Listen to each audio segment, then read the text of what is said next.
90 की दहाई में इंडिया के अंदर मैच फिक्सिंग कैसे हुई?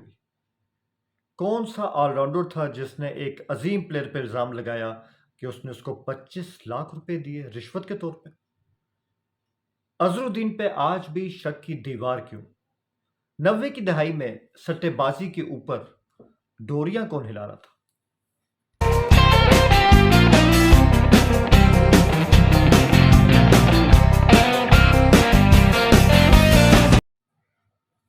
हेलो व्यूअर्स, मैं हुसैन जावेद स्पीकअप को लेके एक बार फिर आपके साथ। मैच फिक्सिंग 90 की दहाई इंडिया, ये हमारा आज का टॉपिक है। और ये टॉपिक क्यों बना? क्योंकि नेटफ्लिक्स ने एक बहुत ही शानदार डॉक्यूमेंट्री इस हवाले से रिलीज़ की है जिसका नाम है कॉट आउट। और कॉट आउट में बताया गया है कि 90 की दहाई में इंडिया के अंदर क्रिकेट के ऊपर सट्टेबाजों का जाल किस तरह से फैल रहा था, कैसे इंडिया के टॉप प्लेयर्स उन सट्टेबाजों के झांसे में आ गए, कैसे इंडिया का नाम बदनाम किया गया। और सबसे अहम चीज़ ये है कि कई लोग, कई इदारे जिनसे उम्मीद थी कि वो उस पर ठोस इकदाम उठाएंगे, उन्होंने ऐसा कुछ ना किया। आखिर ये सब कुछ था क्या? ये सब कुछ कॉटअप में कहा गया। आइए आज उसी पे बात करते हैं। सबसे पहले 1997, जब एक सहाफ़ी बहल साहब को ये महसूस होता है इंडियन क्रिकेट के ड्रेसिंग रूम के अंदर कि बहुत से अनइम्पॉर्टेंट लोगों की कॉल्स आती हैं जब मैच हो रहा होता है, कुछ रेट्स की बात हो रही होती है। तो ये सब कुछ क्या है? क्या खिलाड़ियों के ड्रेसिंग रूम के अंदर इस तरह के लोगों की कॉल्स आनी चाहिए? क्या इस तरह के लोगों को ड्रेसिंग रूम के अंदर होना चाहिए? तो वहीं से शकूक व शुबात सामने आ गए थे और ये 1997 था। मगर उसके बाद कोई ऐसा सबूत नहीं मिला, कोई ऐसी ठोस बात सामने नहीं आ सकी कि आखिरकार ये खेल ही हो रहा है या खेल की आड़ में कुछ और हो रहा है। ऐसे में हम देखते हैं कि सन 2000 में, अप्रैल 2000 में सीबीआई की जानिब से एक नाम लिया जाता है क्योंकि एक टेप उनके हाथ लग जाती है। और वो टेप थी एक सट्टेबाज और एक बहुत मशहूर आलमी प्लेयर के बीच में होने वाली गुफ्तगू के हवाले से, जिसमें लेन देन हो रहा था, जिसमें मैच फिक्सिंग की बात की जा रही थी। और वो प्लेयर कोई और नहीं, अपने ज़माने के साउथ अफ्रीकन लेजेंडरी कैप्टन हंसी क्रोनिया थे। और उनकी बात हो रही थी एक इंडिया के बुक मेकर के साथ, एक बुकी के साथ जिसका नाम था एम के गुप्ता। तो यहाँ से कान खड़े होते हैं और यहाँ से ये सब चीज़ें जो हैं वो हमारे सामने आती हैं। और फिर बहल साहब अपने एक साथी सहाफ़ी के साथ, तेजपाल के साथ एक ऑपरेशन, एक इन्वेस्टिगेटिव ऑपरेशन स्टार्ट करते हैं। और उसके लिए उनको कोई ऐसा मोहरा चाहिए था जो उनको खिलाड़ियों तक रसाई दे दे, जिससे वो खिलाड़ियों की ज़ाती जो बातें होती हैं मैच फिक्सिंग को लेके, वो उनके सामने आश्कार कर सके। क्योंकि ये काम बहल साहब और तेजपाल साहब तो कर नहीं सकते थे, लेकिन उन्होंने एक बंदा ढूंढ लिया जिसका नाम था मनोज प्रभाकर। मनोज का इंतखाब क्यों किया गया? क्योंकि 1996 में उन्होंने इंटरनेशनल क्रिकेट से रिटायरमेंट ले ली थी और अपने टाइम के इंडिया के एक बेहतर ऑलराउंडर भी थे। और इंडियन टीम के मिजाज को, इंडियन टीम के ड्रेसिंग रूम को बहुत अच्छे अंदाज से जानते भी थे। मगर बहुत ही वसील थे, बहुत ही मुंहफट थे, इसलिए कई ऐसे प्लेयर थे जिनकी उनके साथ बनती नहीं थी। तो मनोज कह चुके थे कुछ इंटरव्यूज में कि उनको एक बहुत ही लेजेंडरी प्लेयर की जानिब से होटल के कमरे के अंदर मैच फिक्सिंग की ऑफर की गई थी, लेकिन उन्होंने उस प्लेयर को बाहर निकाल दिया। उन्होंने भी नाम आश्कार नहीं किया था। तो बहल साहब ने पूरी अपनी कोशिश की कि इस स्टिंग ऑपरेशन में जो इन्वेस्टिगेटिव जर्नलिज्म के हवाले से हो रहा था मैच फिक्सिंग को लेकर, इसमें उनको प्रभाकर साहब का साथ मिल जाए। लेकिन शुरू में तो उनको बहुत मुश्किलात उठाना पड़ी। आखिरकार मनोज साहब ने हामी भर ली और तय ये पाया कि बाकायदा एक स्पाई कैम के ज़रिए वो अपने मुख्तलिफ साथी प्लेयर्स के पास जाएँगे और उनसे एक जैसे कि निजी मीटिंग्स होती हैं, आपस में बात करेंगे और कोई ना कोई बात उनसे उगलवा लेंगे। क्योंकि हंसी करोनी का जब बयान आया था तो बहुत ज़्यादा शोर मच चुका था और क्रिकेट को शायद अब एक जेंटलमैन की गेम समझा नहीं जा रहा था। तो मनोज ने बहुत ही हिम्मत के साथ ये काम किया, ब्रीफ़केस के अंदर उन्होंने कैमराज़ रखे, वो मुख्तलिफ़ इंडियन प्लेयर से मिले और उनके साथ इधर-उधर की बातें की, फिर मैच फिक्सिंग को लेके हुई बात, फिर वर्ल्ड कप को फिक्स करने के हवाले से बात हुई और सबसे बढ़ के जो अहम चीज़ हुई, हंसी क्रोनी ने जो अ, एतराफ़ किया था, मतलब जो टेप उनकी सामने आई थी, उसको लेके उन्होंने बहुत अहम इन्फॉर्मेशन कई इंडियन प्लेयर्स से उगलवा ली थी और बाकायदा तौर पे अब पूरी एक डॉक्यूमेंट्री की शक्ल दी जा रही थी ये सारी मीटिंग्स और उसका नाम रखा गया द फॉलन हीरोज़ और फॉलन हीरोज़ की पूरी सीडी तैयार की गई। जब ये सब काम हो गया तो अब मसला ये था कि कैसे उसको अवाम के सामने लाएँ। तो इससे पहले कि उन पे कोई रेड होता या ये चीज़ आश्कार हो जाती, उन्होंने एक कॉपी इंडिया के सदर को भेज दी और उन्होंने एक प्रेस टॉक के ज़रिए सारे मामले को सामने लाने का फ़ैसला कर लिया और मनोज भी इस प्रेस टॉक में शामिल थे, जिन्होंने फ़ैसला किया कि वो इस प्रेस टॉक में बताएँगे कि किस अज़ीम इंडियन प्लेयर ने उनको 25 लाख रुपए की रिश्वत देने की कोशिश की थी।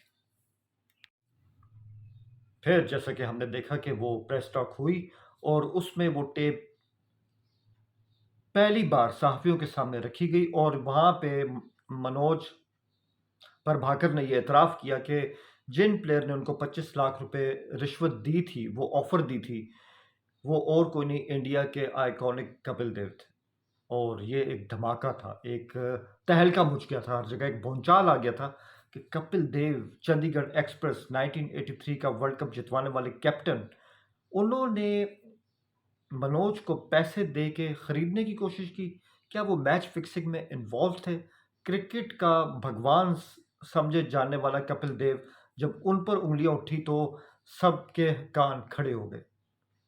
और उसके बाद क्या हुआ कि टेप्स भी सामने आ गईं, इल्ज़ामात भी सामने आ गए मगर कोई ठोस सबूत अभी तक सामने आए नहीं थे, लेकिन इतना हंगामा मच चुका था और फिर हमने देखा कि इसमें जब हंसी क्रोनिये ने एतराफ़ किया कि दबाव में आ गए और उन्होंने इतराफ़ किया क्योंकि उनकी टेप इंडियन हुकाम के हाथ लग गई थी मैच फिक्सिंग को लेके तो उन्होंने कहा मुझे सट्टेबाज़ एम के गुप्ता ने खरीद लिया था और मैं उसके झांसे में आ गया था और मैंने मैच फिक्सिंग कर ली थी। वो टूट चुके थे, उनको इतराफ़ करना पड़ गया था। और ये बहुत अहम बात थी इस हवाले से। अब ज़ाहिर बात है कि पूरे मुल्क में एक तरह का शोर हो चुका था, तो ये मामला हुकूमत ने सीबीआई के हवाले कर दिया। अब देखिए कि सीबीआई ने इस मामले को कैसे लिया क्योंकि सीबीआई जो है वो हुकूमत के मतलब वो मुल्क के अंदर जो करप्शन हो रही होती है, उसके जो केस होते हैं, उन पे तो वो अपना इन्वेस्टिगेशन स्टार्ट कर लेते हैं। लेकिन क्रिकेट को लेके, सट्टेबाज़ी को लेके ये उनके लिए पहला एक्सपीरियंस था। तो बहुत कुछ सामने आ चुका था, अब सीबीआई पे सबकी नज़रें जम चुकी थी। जब सीबीआई के पास ये केस गया तो उन्होंने तमाम अहम जितने भी सट्टेबाज़ थे, बुकीज़ थे, उनकी लिस्ट बनाई। तो 209 के करीब जो टॉप इंडिया के बुकीज़ थे, उनकी लिस्ट उनके पास आ चुकी थी। लेकिन जब हंसी करोनी ने एतराफ़ किया कि एम के गुप्ता नामी सट्टेबाज़ ने उनको खरीदा है, तो ये नाम उन 209 सट्टेबाज़ों की लिस्ट में मौजूद नहीं था।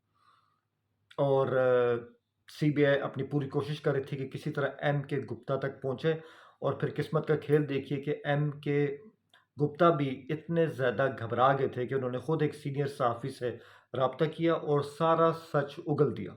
वो सहाफ़ी उनको लेके सीबीआई के पास गया और उसके बाद जो कुछ सामने आया, वो अपने आप में हिला देने वाला था। वो सब कुछ क्या था?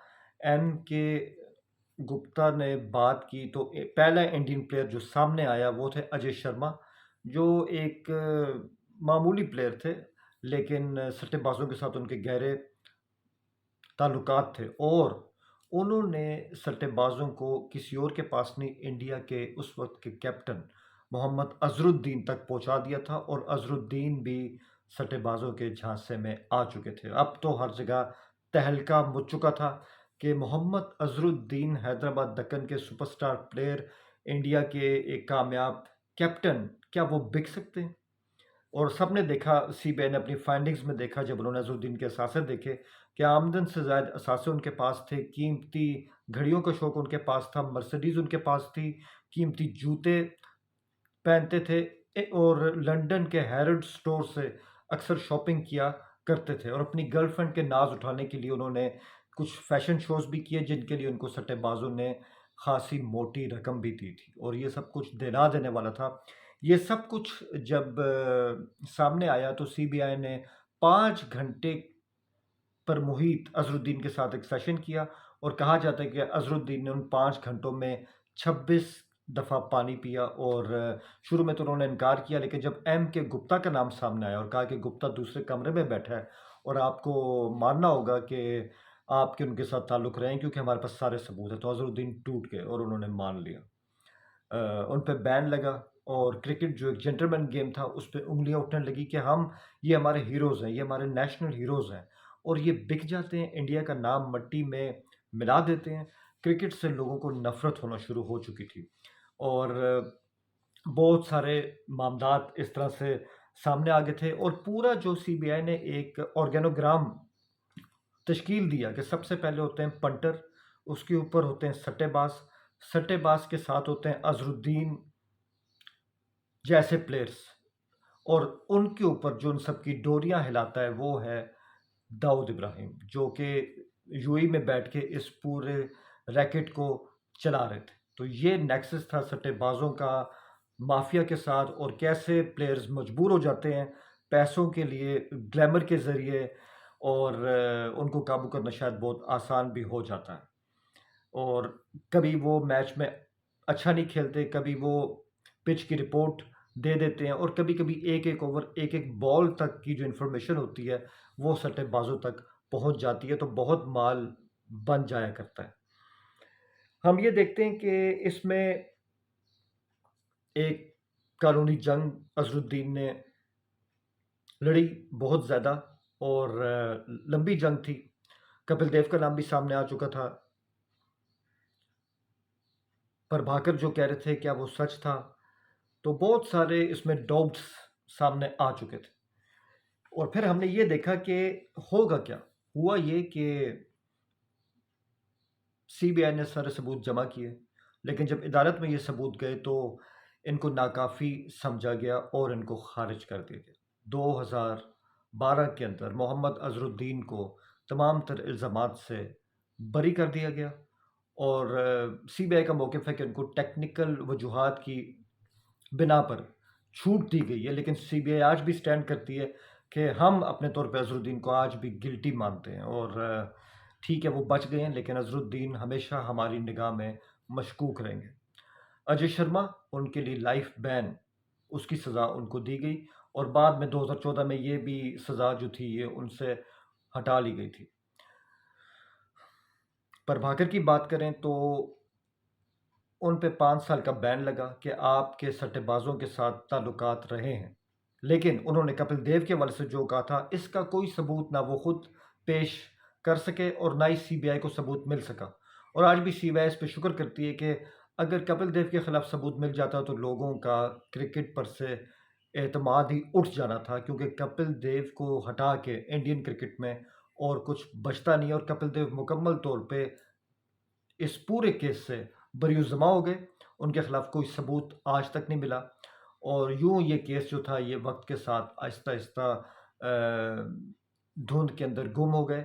लेकिन 90 की दहाई में कॉट पे मबनी ये जो डॉक्यूमेंट्री है मैच फिक्सिंग को लेके, जिसने इंडियन क्रिकेट को हिला दिया, जिसमें हंसी क्रोनी जैसा टॉप प्लेयर भी हिल गया और उसकी 2002 में मौत हो गई। पाकिस्तानी प्लेयर्स का नाम भी आता है, इसमें श्रीलंका और इंग्लैंड के प्लेयर्स के नाम भी आते हैं। तो क्रिकेट एक जेंटलमैन गेम था, ये जेंटलमैन गेम नहीं रहा, इसको पैसे का ज़रिया समझा गया। अपने तौर पे ये एक बहुत ही हिला देने वाला वाक़या था। आज अगर आईसीसी के कोड ऑफ कंडक्ट्स देखें और तमाम तर बोर्ड्स इस बात को यकीनी रखे हुए हैं कि हमारी टीम के साथ एंटी करप्शन यूनिट हमेशा रहेगा, और प्लेयर्स को अगर कोई ऐसे मशकूक लोग रब्ता करने की कोशिश करेंगे तो उसकी रोकथाम की जाएगी। All the best.